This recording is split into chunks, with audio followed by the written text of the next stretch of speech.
Hey, just checking to see if this is working. Are we on? Are we on? Hello.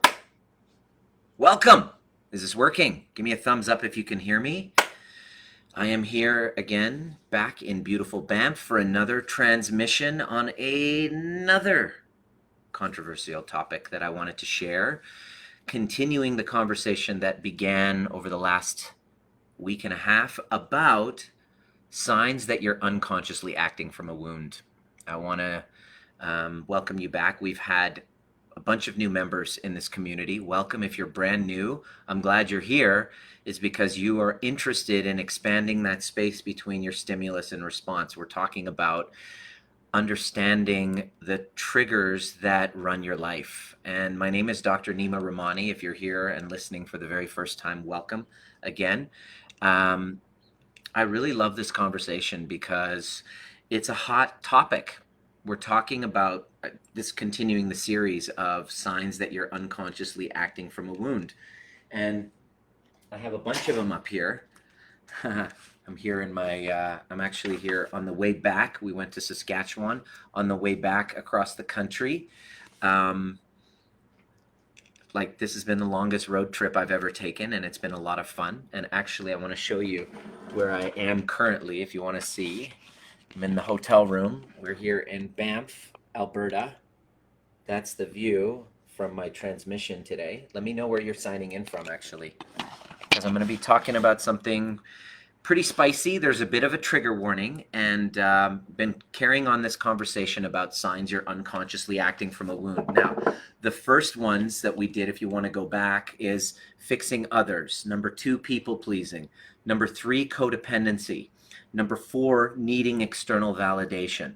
Number 5, constantly living on high alert. Number 6, when you have a fear of abandonment. Number 7, deprioritizing your own needs. Number 8, constantly needing to prove yourself. Number 9, tolerating abusive behavior. That was a difficult one to do. Number 10, difficulty setting boundaries. And now, part 6 of 7, I'm talking about, continuing that conversation, I'm talking about one of the signs that you're unconsciously attracting a wound, that you're acting from a wound, is attracting narcissistic partners. That's one of the signs that you're unconsciously acting from a wound. Now, I know this is a very hot topic. Let me know if you can resonate or relate with this. I'm not sure if the new Facebook thing can allow me to see your comments, but if something that I'm saying here resonates with you, please say, I totally resonate, because I want to know what parts of it are landing. I miss live talks. Live talks are way better than this. This is the next best thing, but live talks are great because I can look in your eyes. And Zoom calls are okay too because I can see your reactions and I can know if something is landing. If something is landing, please say this resonates. And if you're watching on replay, give me a hashtag replay and give me your biggest takeaway from this, because it's really important for you to get this, and it's a very controversial thing that I get the most hate. I don't want to say hate mail for, but online kind of reactions from people, mainly women. I'm going to say mainly women. Dare I say Karens? Mainly women, often named Karen. I'm not going to name names except Karen, who have a big problem when I talk about this because it's a big topic. You say the word narcissism and immediately you'll notice a trigger coming up because you have been called that and it triggers you because your ego defenses are like, fuck you, I'm not.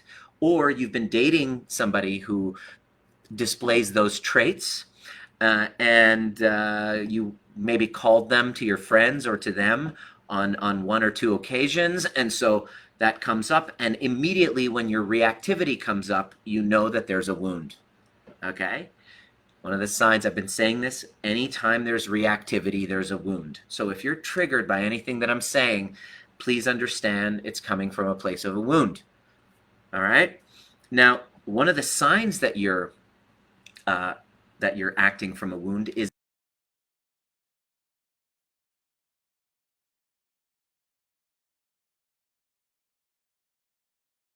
working. Let me know if this is working. Okay, good. One of the signs that you're unconsciously acting from a wound is your tendency to attract narcissistic partners. Now, let me explain what the whole background of that is, because if you don't really understand this, you're going to walk around pointing fingers, labeling other people, going from relationship to relationship, and repeating the same patterns. And so I just bumped into a friend of mine I haven't seen in a very long time named Frank. And I asked him, I said, hey, Frank, how's it going? And he told me the story of his last like 10 years in relationships. And I was listening and I just was like biting my tongue. So Frank is the salt of the earth, one of the sweetest guys. He's a happy-go-lucky guy. Totally lovely human being. Just always just helpful. Is a fixer type of guy with a heart of gold. Just lovely. Would never say anything offensive. He's just one of those softies, right? And he was in a relationship with a woman for like 7 years, who basically was a narcissist. She told him what to do. She said, I want this, I want that, buy me this, buy me that. And basically, if I could run the entire relationship, she ran him financially into the ground, to the point where she made him buy her, he bought her a truck and put it all on his credit. He was paying for it. And then, boom, breaks up with her. She breaks up with him. And now he finds himself stuck in a debt of tens of thousands of dollars, 50 to 100, I'm not sure. And so he was so heartbroken over that and traumatized by the loss, didn't have the skills, didn't have the help, didn't get any coaching or anything like that, and was just mortified and went inside and shut off relationships for a while, because he had to heal from that and then get another job and step up and start to pay off this massive debt. So what happens? He starts, a few years later, finally meets this great girl. He's all happy.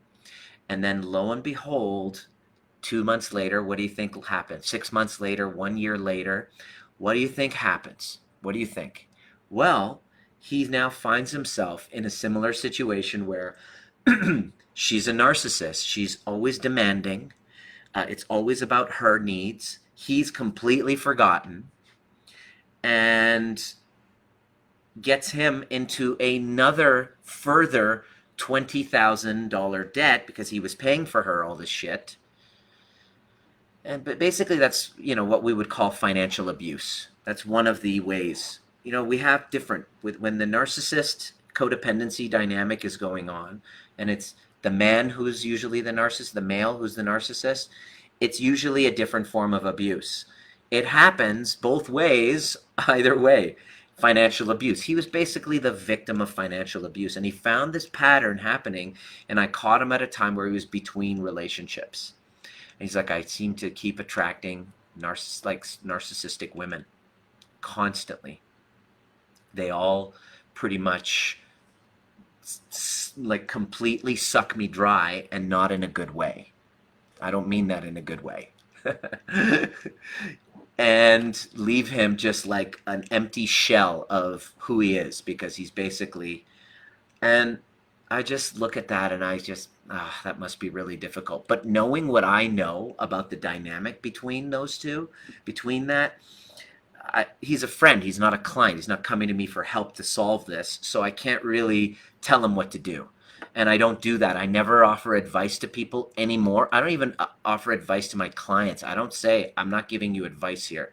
My job is to help emerge the voice within you, the navigation system within you that will lead the way, that is wise to lead the way of your life when you've given that navigation to somebody else. You've given your GPS to somebody else. That's usually what happens when you're acting out of a wound. When you are so dissociated from yourself, you don't have a navigation system. And it's not even your fault that you don't have a navigation system. It is a product of your unconscious wounding. Well, what was Frank's unconscious wounding? Guess what it was? He didn't have a father. Dad left at the age of 2, wanted nothing to do with the family. Oh, at the age of 7 or 8, not at the age of 2. Dad left at the age of 7 or 8, and now he doesn't have a father. That's a big, deep abandonment wound. And what happens is when you have this wound, you've now dissociated from your younger self. Because the story that you make up from those wounds often are, I'm not enough. I'm not good enough. If you find yourself consistently attracting narcissistic partners, I want you to look back at this wound that had you showing up in the world as not enough. In his case, in Frank's case, it was a father that left at the age of 7 or 8. What that does to the nervous system of an 8-year-old, intuitively as an adult, we can look back and go, yeah, the dad had some issues. He was a little fucked in the head, and he didn't know how to deal with what's going on around him. So he said, I'm going to check out and start a whole new family for whatever reason that he felt justified by. I can look at that, you can look at that and go, what a dick, right?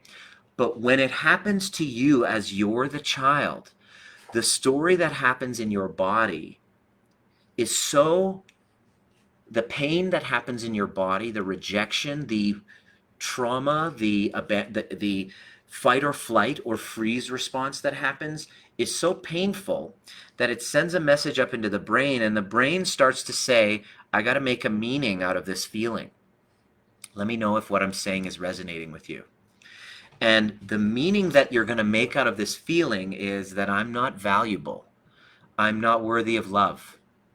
I'm not good enough. I'm less than.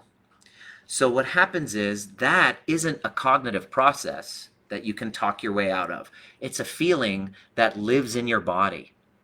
And you will show up in relationships bringing that wound, that internal conflict in. And there you are, face to face with another human being with their own wounds. Often you will meet someone whose wounds kind of opposingly match. In his case, he would meet women who had a wound, for maybe a father wound as well of their own, that felt not enough in their own way. So in order for them to prove that they were enough, they had to, because they couldn't meet their own needs. Okay, this is where narcissism comes in, where the wound is so powerful that you didn't feel seen, didn't feel heard. There was deep trauma of abandonment in your own way, possibly some abuse, where you felt so little and less than that you responded not having an identity, and only are able to find an identity when somebody outside of you is validating you and telling you you're the sun and the moon rise with you, and make you their entire priority. Okay? Adoration, approval, all of that stuff in whatever form. Financial things.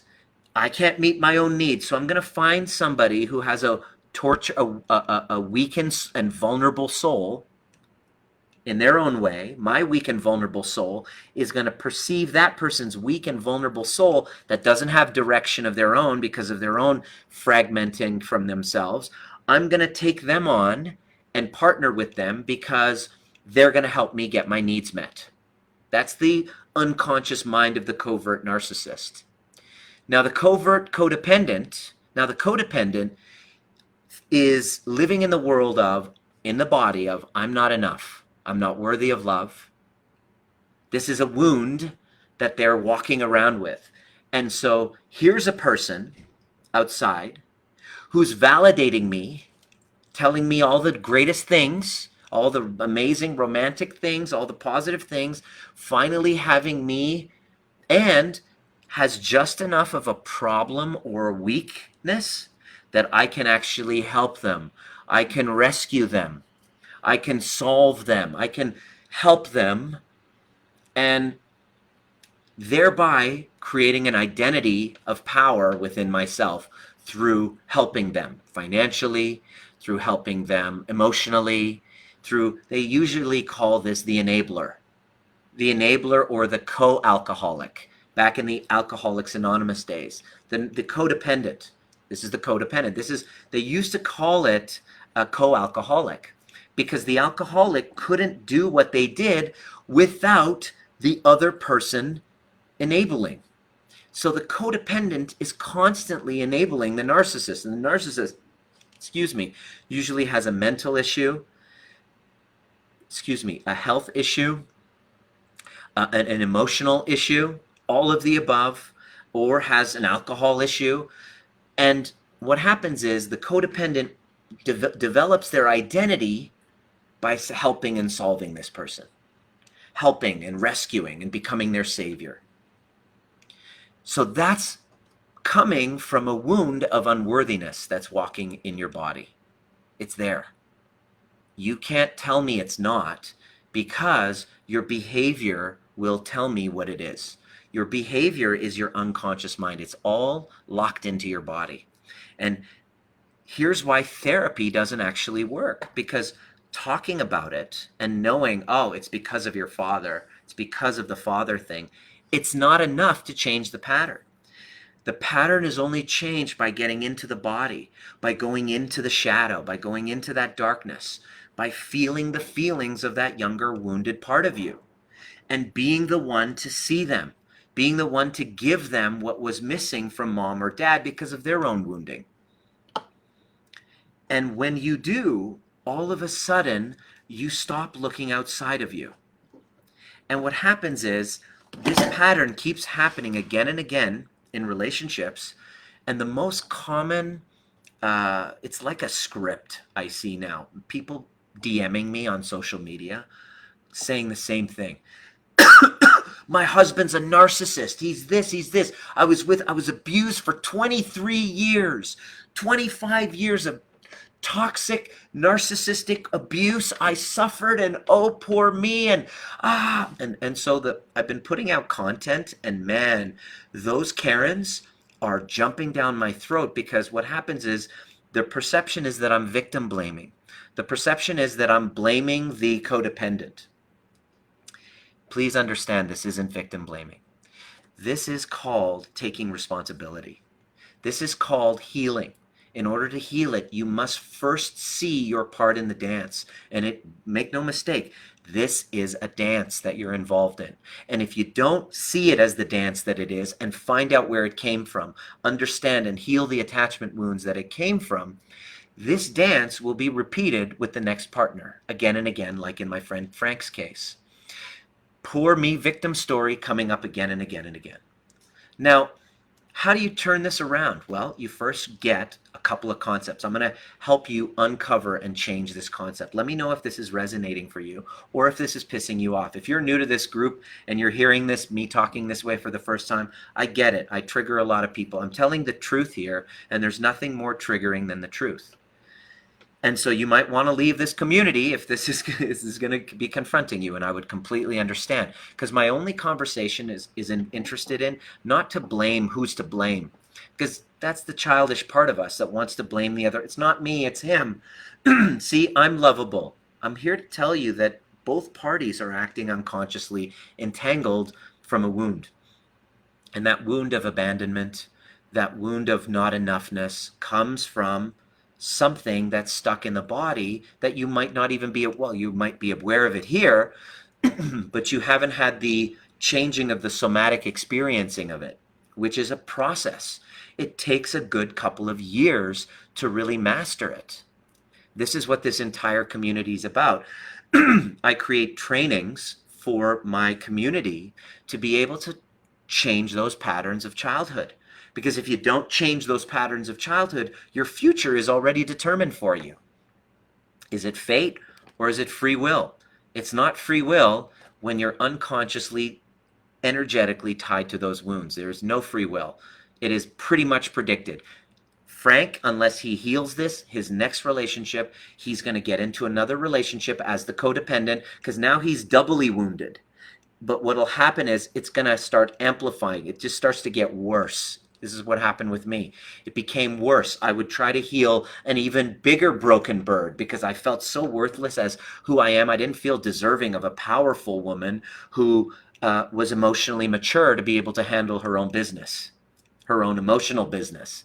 I would choose people that I could fix so that I could be the helper. I could derive my identity. I could be important. I could be relevant so that I never felt abandoned anymore, because I was abandoned as a child in my body. That's what my body says.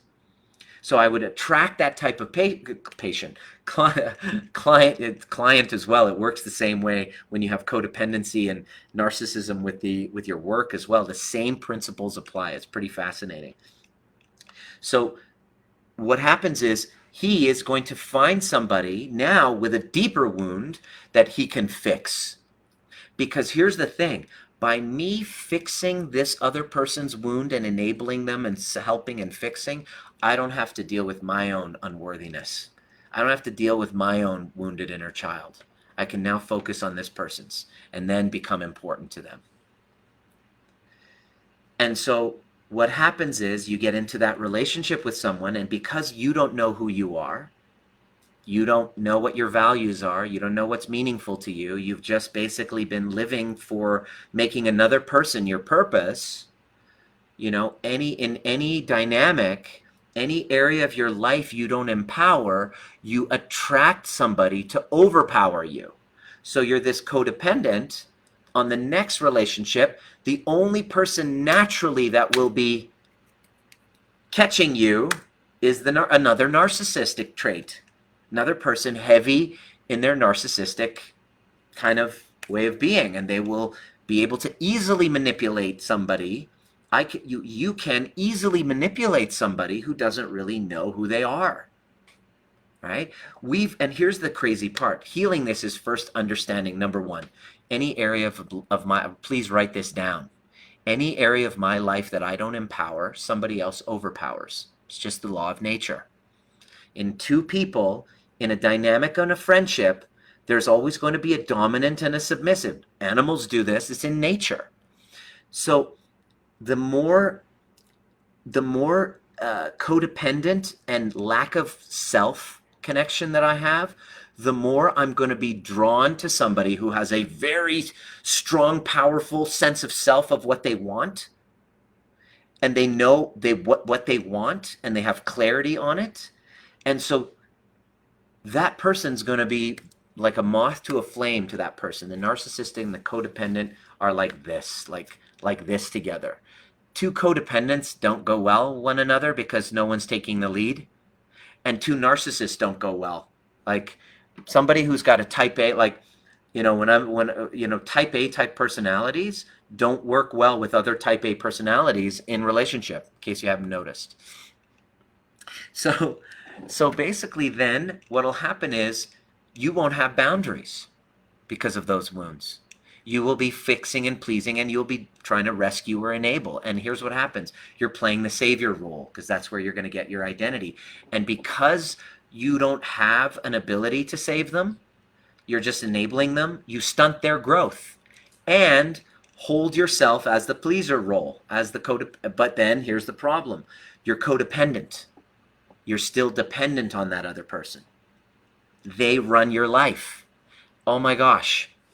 How many times do I hear this? And this might trigger you. How many times do I hear this? Help, my husband's a narcissist. It's been 20 years, narcissistic, abusive. Help me. I need help. I need to solve this. Okay? He's this. I'm a shell of a human. I'm lost. I'm broken. I need help. Help me solve this. I'm like, well, we have a workshop coming up on Sunday called the Overview Experience, which we do, by the way. And there you're going to start to uncover the attachment wounds, why they're there, how it all makes sense, where it started from, and you're going to start the process of unpacking it all so that you can fill that void. Okay, hold on. Here's the response I would get. Guess what they would say?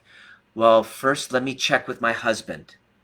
And I'm just like, oh my gosh. Hold on one sec. You're in a situation where this is like life or death for you. Okay, this is your life. And you've now gotten yourself in a position where you're blaming him for being the narcissist. And you have an opportunity to heal that. And you can't because you need to check with him first. And you're a victim to this. My question to you is this. How did you get yourself in that situation where your own healing is in somebody else's hands? It needs permission by someone else. Here's the question that I have for you in that case, if that's you, if I'm talking to you, and this is you, and I'm not trying to call you out. I don't know who you are. I've just had this conversation maybe 500 times, okay? The thing I want to scream, which I can't because you're probably going to get triggered and run, is this. What if he says no?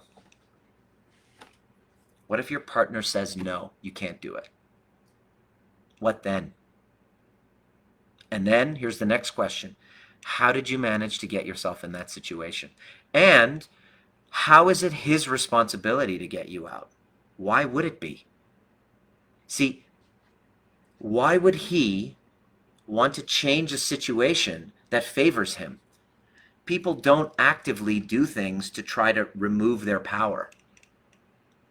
This is up to you. This is entirely your journey, not his.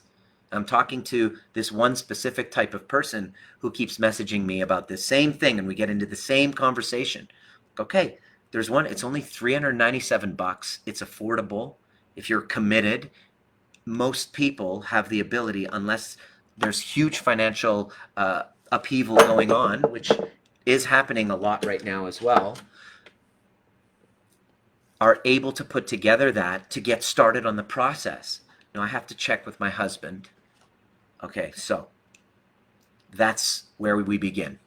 We begin, if you actually want to change that scenario, to get yourself to a place where you're not having to check with anyone else. Who's responsible for you? And there, in that conversation, exposes the very problem. That you need somebody else's permission who, by the way, won't like the idea of you growing and gaining power. Let me say that again. They will find anything, if they're in that, if they're truly who you say they are, then they will not approve of you doing something that empowers you, because it will threaten your relationship with them. They will be threatened by your empowerment, because by keeping you disempowered in whatever way maintains their level of empowerment. And you've now been faced with the reality that you've gotten yourself in a situation, you have gotten yourself in a situation through no fault of your own, by the way. I'm not saying this is your fault. I'm not saying that this is your fault. I'm saying this is your responsibility. This is not, please understand, this isn't the victim blaming. This isn't your fault. This is your responsibility. And here's what happens when you take the responsibility. You start to see that he's behaving towards you not because of your unworthiness. It's because of his wounds. And you are in this situation entangled with him, not because he's a bad person, not because you're a bad person. It's because you're unconsciously pulled towards familiarity from wounds. And you are teaching each other how to treat each other. And any area of your life you haven't empowered, somebody else is overpowering you. It's just the way that it goes. And so it's on you to empower yourself. Should I stay? Should I go? Well, you want to make sure that when you get to that place that you're leaving, but you're not leaving, you're just divorcing the right person. Oftentimes you're leaving this person, but you're trying to divorce your mother. You must divorce from your mother and father first. That's what the work is. Whenever we have people coming on to our workshops and our programs, a lot of times they're stuck in that limbo state. Should I stay or should I go? And I always tell them, I always say, don't rush into this decision, because you want to make sure that when you I'm not saying that every relationship should get back together. No. You want to make sure that when you decide which direction that you're going to go, that you're leaving the right partner. Your first work before you leave that relationship is to divorce yourself from your mother or father first, by the entanglement between your mother and father, by the enmeshment between your mother and father. Enmeshment meaning I can't separate my emotions from theirs. Because if you haven't dealt with the enmeshment between your mother and father, which I was completely enmeshed in so many years, if they were disappointed in me, I was disappointed in me. If they were critical of me, I was critical of me. That's called enmeshment. Okay, this is very common. And so I knew that I was in these toxic, narcissistic, codependent patterns. And finally, 2 years ago, after it hit me where things got really like crazy, like it would just get one relationship after another and they would be more wounded and wounded. Finally, I dated the most wounded person that I ever met as a way of me being important. And we went into this toxic, narcissistic, codependent cycle until finally, when that ended, I was like, I know what this is about. I got to actually, in order for me to get, I really wanted, all I wanted was a secure attachment. All I wanted, I was like, I'm willing to pay $1 million. I looked at it and I calculated, I said, it's probably worth about $1 million to have, or minimum, millions of dollars, whatever your potential is, to have a secure attached relationship. I would pay whatever it takes. That's all I want because I don't know how to have one. I'm 43 years old. I have a twin brother who's married with 2 children. He's doing okay. Why am I so fucked up? What's wrong with me? And I'm willing, I was like, I will pay everything I have to learn, whoever's going to teach me, to learn how to have a secure attached relationship where I actually feel there's a mutuality. I'm not there rescuing someone. They're not there rescuing me. We have what's called a healthy interdependence rather than a codependency. That's a transactional type of relationship. I'm willing to do whatever it takes. So I moved in with my parents and I started to divorce myself from the enmeshment of my parents. That was probably one of the most difficult things I've ever done in my life. I've got a chiropractic degree. I've started a business. I'd left the chiropractic profession to start a business that was outside of the 4 walls of my office, in the middle of doing amazing. That was scary. To do what I'm doing now, 5 years ago, 6 years ago, not knowing if it was going to land, not knowing if I was going to be able to, if it was going to work. That was scary. But healing my attachment wounds was hands down the greatest accomplishment that I have. And as a result of doing that, I've been able to basically get the holy grail of human existence. A secure attached relationship with my wife, who's back there. Say hi. She's my fucking sunshine. And yeah. And after I have that, pretty much I feel like I'm unstoppable now. I feel safe. It's really cool to be able to go through the unknown universe with somebody who's with you and experiencing it with you, the unknown with you, as an adventure into the unknown, when you feel secure and stable and healthy and healthily interdependent on one another. It makes the adventure a lot better. Trust me when I tell you that. And I can say that with truth because I've never had that before. It was always a codependent type of pattern. And that is a sign you're unconsciously acting from a wound. And I wanted to leave you with this one last little thought about this topic. Let me know if this is landing for you. What's been your biggest takeaway so far about you? How is what I'm saying about you? I'd like to know, because I'm taking responsibility for this community to be able to teach you and walk you up the mountain to secure attachments. So we can do that in our transmissions here. That's going to help kind of like point your attention in the right direction of what to look for. At the end of the day, the work is up to us to do and to keep alive day to day within us. The work, the conscious, being consciously aware of what I'm choosing in each moment is work that must stay alive within me each day, which requires some accountability, requires to be in the conversation, not just to watch. People message me, he goes, hey, I can't make your overview experience on Sunday. Can you give me the replay and I'll watch? I'm like, no, you can't watch. This is not a watch type of scenario. This isn't I'm going to sit in the sideline and watch. No, this is a get on the court and go back and rescue that little 7-year-old that dad left. And really start a brand new relationship and keep that conversation alive, because your nervous system is so used to self-abandonment. It's been so used to it that just doing it over a day or a weekend or doing a breathwork workshop isn't going to keep the work alive in your nervous system. You have an awareness, great, but then until your next trigger, your identity of your old self, the self-abandoning one that doesn't feel worthy of love, is so powerful that within days, you're pulled back into your old self. If you went to our breathwork seminar on Sunday and you had like a massive revelation, guess what? How are you doing now, 3, 4, 5 days later, when you've had the triggers knock you back into old wounds? You've had the triggers bring your nervous system from that ventral state, that connection that you had after the breathwork and inner child meditation, and then boom, back into your dorsal state where you're in a freeze again in that old identity. What are you going to do then? It takes consistency to change these patterns, and it takes us to be in a conversation of healing and growth and difficult conversations of empowerment, taking responsibility and saying, yeah, I'm going to claim I'm the authority of my life.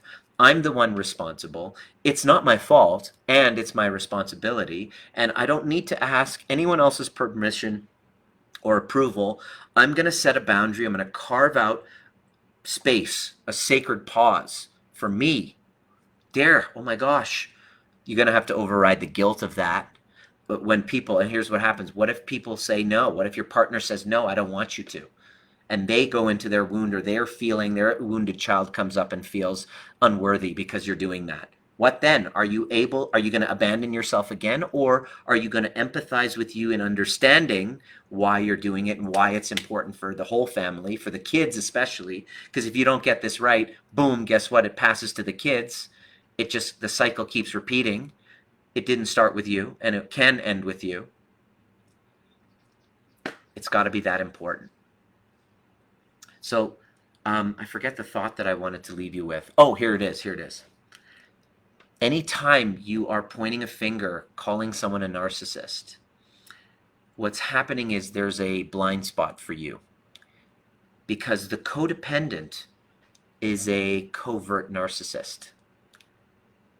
Let me say that again. The codependent empath, consider the possibility that you're a covert narcissist yourself, which is all of this giving and pleasing that you're doing. You think you're doing it, and you just gave of yourself for this other person, when in reality, you were doing it to be important. You were doing it for approval. You were doing it to please. You were doing it because you want to be the good girl or the good boy. It was narcissistic. It was to get your needs met. Your emotional needs met. Sometimes it's your physical needs met. You're doing it for a narcissistic, selfish reason. And I'm not saying there's anything wrong with that. It's just, if you want to heal from it, it's wise for you to be able to see it and observe it and notice it. There it is.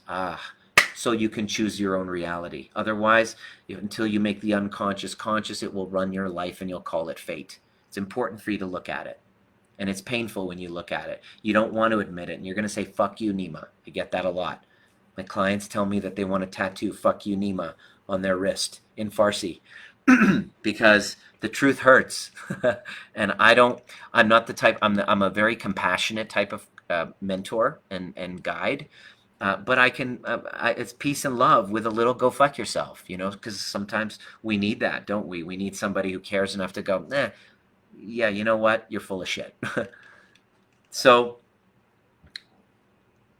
you are to find your reflection. Where am I being the narcissist? Where am I trying to? And then you realize your rescuing is a form of your narcissism, is a form of your validation and your approval. You're doing it for that purpose.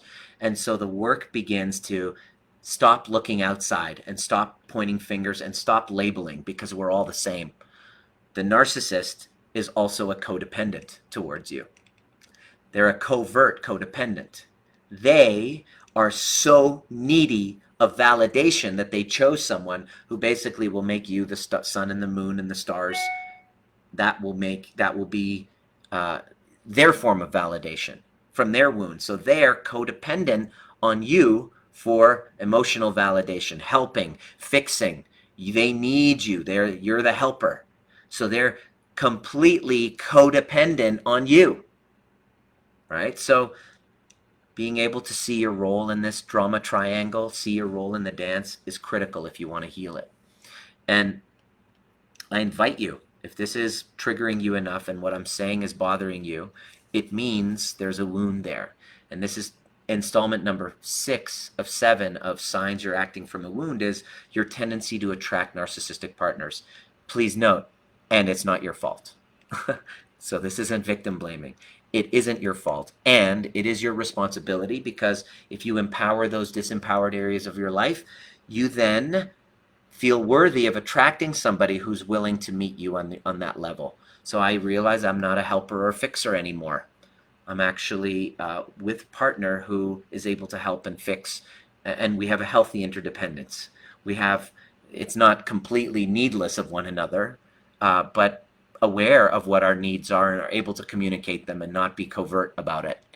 That's really what you get out of the other side. If this is interesting for you, and this is something that you're ready to dive into, we have 5 spots opening. We have 5 spots open for Sunday's workshop to come and learn and start that process of untangling. And I just left the link in the comment section. Send me a DM if you have any specific questions that are, or just ask in this thing, if any specific things that you want to know. Here's basically how it works. We bring your trigger from this relationship, all of these wounds that you've been following along on these broadcasts. You're going to bring it there, and we're going to teach you. I'm going to teach you with the community. There's a container, how to separate from stimulus and response. Where that stimulus of that trigger comes from, back to the old wound, finding where it is, how to resource it, how to reparent. If you went to the Breathwork workshop, you'll then know, oh, okay, I started that connection. How do I go deeper? We go into that. You get to see it, and you get to experience a massive shift. You get to learn this methodology that helps to rewire the brain, so that after 2 weeks, 3 weeks, 4 weeks of practicing it, you look around you and the relationships are totally different. I'm living proof of it. She's absolutely thrilled to be with me all the time, right? She's like this. It's the Holy Grail. It doesn't mean that life will be perfect. It just means you will have skills. Instead of acting out from a wound, you'll be able to go inside and resource yourself. And instead of unconsciously acting from your wounds and attracting these types of partners, you're able to have mutuality. You're able to have a partner who treats you with the same level of respect you treat yourself. I'm super stoked. Let me know if you have any questions of what was relevant for you, and we'll see you at the next perfect time.